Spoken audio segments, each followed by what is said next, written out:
बिल्कुल, निश्चित तौर से आयुष, देखिए बात करेंगे उन महिलाओं से हम, हमारे साथ में महिलाएं हैं, उनका पहले मैं तारुफ आपसे करा देता हूं।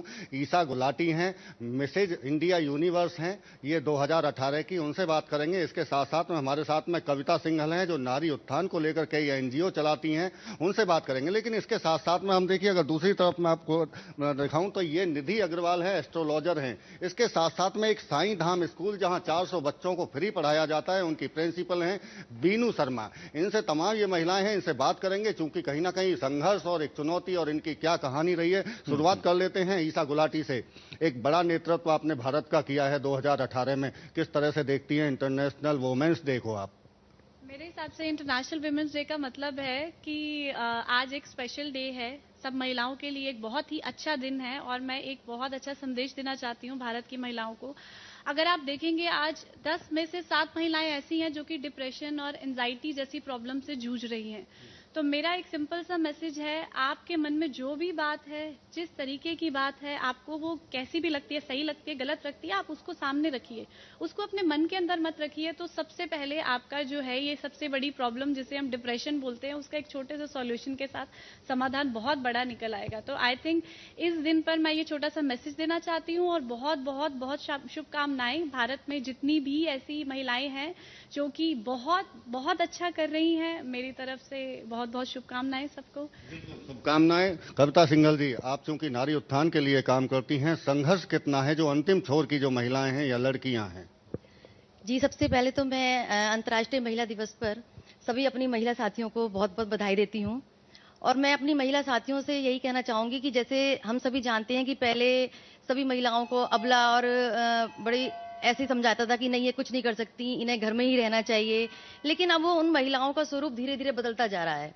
वो अब घर ही का ही नहीं बल्कि बाहर का काम भी अपने बड़ी बखूबी से संभालती हैं और उन्हें अब समाज में बराबरी का दर्जा भी दिया जाने लगा है। लेकिन एक तरफ तो महिलाएं चाहती हैं कि हम बराबरी का हमें दर्जा मिलना चाहिए और दूसरी तरफ वो ये भी चाहती हैं कि उन्हें अलग से सुविधाएं भी मिलनी चाहिए। लेकिन मैं इस बात पर एक बात कहना चाहूंगी कि बराबरी का अगर दर्जा चाहिए तो उन्हें अपने जो उनका हुनर है उन्हें आगे निकालना चाहिए, बल्कि अपने वजूद को उन्हें सशक्त ऐसा बना लें कि उन्हें दूसरे पर डिपेंड ही ना रहना पड़े। तो मैं तो सभी महिला अपनी साथियों से यही कहना चाहूंगी कि वो अपने आप को, अपनी शक्ति को पहचानें और आत्मनिर्भर बने। आत्मनिर्भर की बात आयुष यहाँ हो रही है, एस्ट्रोलॉजर हैं, चूंकि काफी महिलाएं जो परेशानी में भी होती होंगी वो आपके पास तक पहुंचती होंगी, किस तरह के उनके संघर्ष हैं, आपका अगर अनुभव हम शेयर करें। बहुत बढ़िया बात कही। पहले तो सबको वुमेन्स डे की बहुत बहुत बधाई। दूसरी बात जो आपने कही कि वुमेन्स आती हैं, बहुत लेडीज आती हैं जिनको डोमेस्टिक वायलेंस की प्रॉब्लम होती है या घर में एडजस्टमेंट नहीं होता। मेरे पास बहुत केसेस आते हैं। पर मैं इसमें ये कहूँगी कि जो शहरी वातावरण की औरतें हैं वो तो सक्षम हैं अपनी किसी भी काम को कहने के लिए, पर हमारे समाज का एक बहुत बड़ा हिस्सा है जो वीकर सेगमेंट है, जो लेडीज दिन भर काम करती हैं, मेहनत करती हैं और रात को अपने पति से मार खाती हैं। वो एक बहुत बड़ा पोर्शन है, उसके लिए हमें ज़रूर कुछ करना चाहिए। मैं खुद कई एनजीओ से जुड़ी हुई हूँ और एक फरीदाबाद का क्लब है rotary tulips, that is only women oriented club. मैं उसकी प्रेसिडेंट भी बनने वाली हूँ। तो मेरी इच्छा रहेगी कि मैं उन लेडीज़ के लिए कुछ करूँ। एस्ट्रोलॉजी के हिसाब से जो एक इशू उठा हुआ है 33% लेडीज़ को रिजर्वेशन मिले, मुझे लगता है इस साल वो मुश्किल है क्योंकि ये फेवर ईयर नहीं है। नेक्स्ट ईयर 6 नंबर आएगा तो हमें डेफिनेटली उसका फेवर मिलेगा। चलिए, आप उम्मीद जता रही हैं। बीनू शर्मा, आप एक ऐसे स्कूल की प्रिंसिपल हैं जहां 400 बच्चों को मुफ्त में शिक्षा दी जा रही है, तो कैसी चुनौती है आपके सामने इन महिलाओं को, अगर क्योंकि वहां बच्चियां भी पहुंच रही हैं स्कूल में?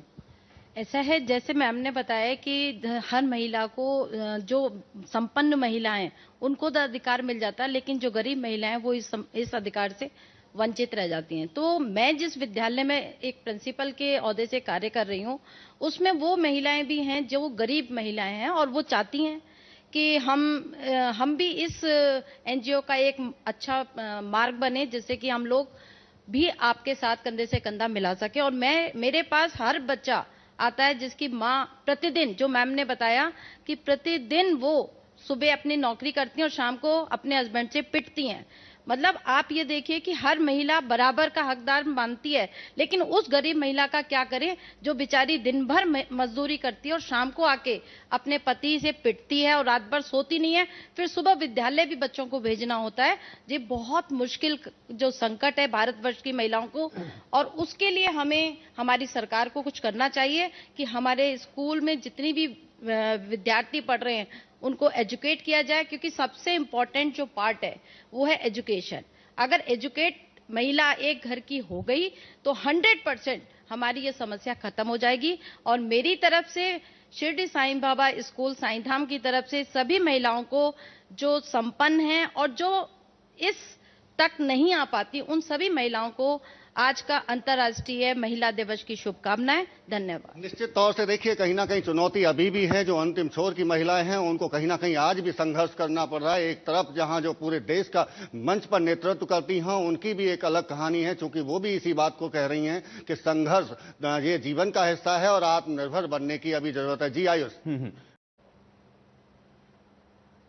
बिल्कुल आयुष, आप जो जिक्र कर रहे हैं बिल्कुल ठीक जिक्र कर रहे हैं, क्योंकि अभी भी कई जगह सवाल इस बात को लेकर उठते हैं कि आखिर वुमेन्स डे मनाने की अब जरूरत क्यों है। क्योंकि जब बराबरी का दर्जे की जब बात की जाती है तो फिर एक दिन ऐसा क्यों, वो 365 दिन क्यों नहीं मनाया जाता है। हम बात करेंगे ईसा गुलाटी हैं, चूंकि मिसेज यूनिवर्स हैं इंडिया की, और जिस तरह से आपने एक मुकाम हासिल किया, आपके एक प्रेरणा स्रोत के तौर पर भी आप देखा जाता है कि कुछ जो महिलाएं हैं शादीशुदा जो ये सोचती है कि उनकी शादी हो गई अब आगे करना क्या है, क्या कहेंगी उन महिलाओं को, और ये चुनौती कितनी बड़ी है? देखिए, चुनौती तो बड़ी उतनी होती है जितना बड़ा हम सोचते हैं। अगर हम सोचेंगे बहुत आसान है तो बहुत ही आसान सी चीज़ है। आप एक बार सोच लीजिए, दृढ़ निश्चय कर लीजिए आपको जो करना है, एंड ज़रूर आपको वो आपकी मंजिल मिलेगी। हाँ, जो शादीशुदा महिलाएं होती हैं उनके लिए थोड़ी सी दिक्कत आती है उस मुकाम को हासिल करने में, क्योंकि शादी से पहले और शादी के बाद में आपकी जिम्मेवारियों में काफ़ी अंतर आ जाता है। शादी से पहले आपके माता पिता आपको सपोर्ट करते हैं, उसी तरह शादी के बाद आपकी बाकी की फैमिली आपको सपोर्ट करती है। हाँ, थोड़ा सा डिफरेंस ये रहता है कि आपकी जिम्मेवारियां जो हैं वो ज़्यादा हैं, अपने घर के प्रति, अपने पति के प्रति, अपने ससुराल के प्रति, अपने बच्चों के प्रति और वगैरह वगैरह। तो मैं ये कहना चाहूँगी, अगर आप कुछ भी करना चाह रहे हैं, अपने परिवार से हटके आगे आप कहीं भी जाना चाहते हैं, किसी भी क्षेत्र में आगे बढ़ना चाहते हैं, उसके लिए सबसे पहले आप ये देखिए कि आपकी जो आपके परिवार के प्रति जिम्मेवारियां हैं वो आप पूरी कर लें। और अगर आप वो पूरी कर रहे हैं तो निश्चय ही कोई भी आपको आपके परिवार में से ऐसा व्यक्ति नहीं होगा जो कि आपको संपूर्ण सहयोग ना दे। मैंने ऐसा किया है और आपके सामने है परिणाम। मैं बिल्कुल अपनी पूरी फैमिली के सहयोग के साथ आगे बढ़ी हूँ, अभी भी बढ़ रही हूँ, और अगर कृपा रहेगी ऊपर वाले की तो आगे भी बहुत बढ़िया करेंगे। परिवार का साथ मिला है आपको। कविता सिंघल, आप क्योंकि महिलाओं के बीच में रहती हैं, आपको किस तरह की चुनौती सामने, दिक्कतों का सामना करना पड़ता है खुद आपको भी, क्या आप भी इस संघर्ष से आगे बढ़े हैं? जी, मैं ये कहना चाहूँगी कि भगवान की कृपा से मुझे बिल्कुल भी जैसे मुझे शौक है सोशल वर्क करने का, बहुत ज़्यादा शौक है और मुझे करना बहुत अच्छा लगता है। तो मैं बड़ी खुशी होती है मुझे कहने में, मुझे घर का पूरा सपोर्ट मिला है। मुझे इस चीज़ के लिए जरा भी दिक्कत नहीं आई, चाहे वो मेरी मदर इन लॉ हो, चाहे मेरी जिठानी हो, चाहे मेरी देवरानी हो या मेरे हस्बैंड हो, किसी ने भी मेरे ऊपर कोई ऑब्जेक्शन नहीं उठाया कि नहीं तुम्हें नहीं जाना है। या तो मेरा को परिवार का सपोर्ट बहुत ज़्यादा मिला है। तो मैं तो सभी अपने जो बड़ों से हैं, जो घर में सभी लेडीज़ होती हैं, उन सबको आपस में मिलजुल कर एक दूसरे का साथ देना चाहिए और कोऑपरेट एक दूसरे को करना चाहिए। तभी हम समाज में अपनी जो महिलाएं परेशान हैं, जो हम कुछ और कर सकते हैं। हम सोशल एक्टिविटीज बिना सपोर्ट के देवेंद्र, एक सवाल मैं और जोड़ रहा हूं। मैं चाह रहा हूं कि साथ में आप ये सवाल भी जरा इन महिलाओं से पूछते चलें। एक सवाल जरा हम इन महिलाओं से पूछें, क्योंकि ये लोग नेतृत्व कर रही हैं, ये लोग उस समाज के बीच में भी जाती हैं जहां पे ये लोग बीच में कड़ी बनने का भी काम करती हैं। जो महिलाएं ओहदे पर बैठी हुई हैं, जिनके हाथ में ये अथॉरिटी है या इनके हाथ में ये पावर है कि वो महिलाओं को सशक्त कर सकती हैं, महिलाओं को उनका सही स्थान दिला सकती हैं, क्या वो सही मायने में महिलाओं के लिए खड़ी होती हैं? क्या वहां से वो सपोर्ट उनको मिलता है? महिला ही महिला का सहयोग करती है समाज में आगे बढ़ने के लिए कि नहीं? थोड़ा ये भी इनसे जरा पूछिए। बिल्कुल निश्चित तौर से बात करेंगे इस बात को लेकर भी। सवाल ये भी है निधि जी, चूंकि कई बड़े ओहदों पर महिलाएं बैठी हैं और कहीं ना कहीं जो वो एक कई प्रेरणा भी हैं और उनका जो भी समाज में का अगर मैसेज जाता है तो उसको फॉलो भी करते हैं। क्या लगता है आपको, जो वो महिलाएं जो ओहदे पर बैठी हैं, बड़े बड़े पदों पर बैठी हैं, क्या उनका सपोर्ट मिलता है? जो आम गरीब महिला है या अंतिम छोर तक जो महिलाएं जिनका जिक्र आप कर रही थी पहले भी कि बड़ी परेशानी उनको होती हैं? देखिए, हर कोई किसी के लिए कोई ना कोई मेंटोर होता है, कोई ना कोई प्रेरणा स्रोत होता है। जैसे अगर हम आज अपने पीएम मोदी जी को देखें तो वो बहुत लोगों के प्रेरणा स्रोत हैं। आज का यूथ जो है, आज का जो भी समाज है उन्हें देखता है। उसी तरह जो महिलाएं बड़े ओहदों पर बैठी हैं, लोग उनको देखते हैं। आपको अगर याद हो तो जब इंदिरा गांधी प्राइम मिनिस्टर थी तो लोग अपने बच्चों का नाम इंदिरा रखते थे और बेटियों को कहते थे मेरी बेटी इंदिरा गांधी बनेगी। तो बहुत बड़ा मोटिवेशन मिलता है लेडीज को जब कोई बड़ा ओहदे की लेडी उस चीज को कहती है। प्राइम मिनिस्टर हो, प्रेसिडेंट हो, या हम लोग भी अगर छोटा सा भी कुछ अचीव कर लेते हैं तो हम अगर किसी को दिखाते हैं तो उसके लिए बहुत बड़ा ओहदे का काम होता है और वो बड़े ज्यादा उसको फॉलो करते हैं। तो हर स्तर पर लेडीज को आना बहुत जरूरी है और उस स्तर पे आके वो आगे समाज के लिए बहुत कुछ कर सकते हैं। पूर्व प्रधानमंत्री इंदिरा गांधी का यहाँ जिक्र चला है, आप क्या मानती हैं आज के वक्त में क्या वो जो महिलाएं ओहदे पर बैठी हैं वो प्रेरणा बनी हुई हैं या उनको फॉलो करती हैं महिलाएं? हाँ, बिल्कुल फॉलो करती हैं महिलाएं भी।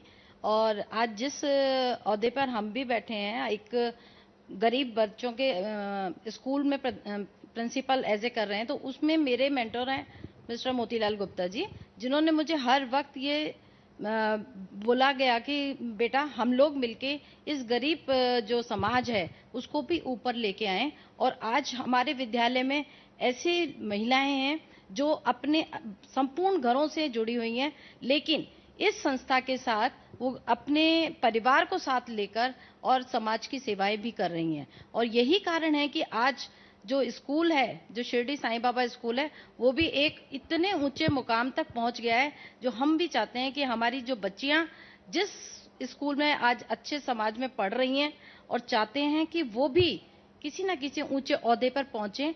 और ये हमारा भी उनसे एक प्रेरणा स्रोत रहेगा कि मिसेस इंदिरा गांधी हैं, प्रतिभा पाटिल हैं, ये सभी जो हैं हमारी महिलाएं भारतवर्ष की, जो हमारी प्रेरणा स्रोत हैं। और उन्हीं को देखकर आज हम भी और हमारे बच्चे भी आगे बढ़ रहे हैं और इस महिला सशक्तिकरण को आगे बढ़ाना चाहते हैं। महिला सशक्तिकरण को आगे बढ़ा रहे हैं। मैं चूंकि पहले जिक्र कर रहा था 365 दिन आखिर क्यों नहीं मनाया जा सकता ये वोमेंस डे, क्या ये लगता है कि आज वाजिब सवाल है आज का ये? जी बिल्कुल वाजिब सवाल है, क्योंकि जिस समाज में हम रहते हैं हम एक ही दिन सेलिब्रेशन करते हैं, उसके बाद हम सब भूल जाते हैं। जैसे हम शादी करके नई बहू को लेके आते हैं तो महीने भर 2 महीने उसकी बड़ी सेवा चाकरी होती है, उसके बाद बैक टू वर्क हो जाता है।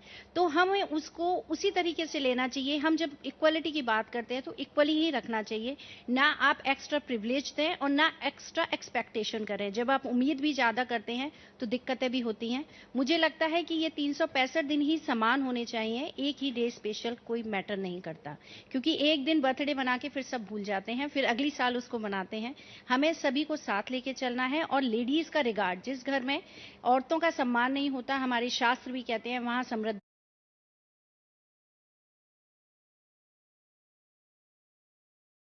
नहीं आती। तो मैं एज ए एस्ट्रोलॉजर भी लोगों को कहती हूँ, जिस घर में महिलाओं की कदर नहीं होती या उन्हें प्रॉपर रिगार्ड नहीं मिलता, उसमें समृद्धि नहीं आती, लक्ष्मी का प्रवेश नहीं होता। जी, लक्ष्मी का प्रवेश नहीं होता। आदि आबादी को लेकर क्या लगता बिल्कुल है देवेंद्र, ये बहुत बड़ी बात उन्होंने कही। जैसे जैसे हमारी आबादी, जैसे पहले तो ये था कि हाँ जी लड़कियां लड़कियां लड़कियां, तो हम ये कहेंगे कि लड़कियों से ही आगे जनरेशन जो है वो बढ़ती है। और महिलाओं को मैं ये कहना चाहूंगी कि महिलाओं को ज़्यादा से ज़्यादा जहाँ तक है उन्हें पढ़ना लिखना सिखाना चाहिए, ताकि वो अपने आगे अपनी जनरेशन को पढ़ा लिखा सकती हैं, जिससे वो अपना अलग से मुकाम हासिल कर सकते हैं बच्चे। तो मैं यही कहना चाहूंगी कि लड़कियों को शिक्षित करना चाहिए। जी आयुष, बिल्कुल देखिए यहाँ जो तमाम महिलाएं बैठी हैं कहीं ना कहीं वो जिस तरह से जिक्र कर रही हैं कि प्रेरणा स्रोत जरूर हैं, जो महिलाएं बड़े ओहदों पर बैठी हैं और उनको कहीं ना कहीं जब फॉलो करते हैं तो एक समाज में बदलाव निश्चित तौर से दिखाई भी पड़ता है। चलिए देवेंद्र, बहुत शुक्रिया।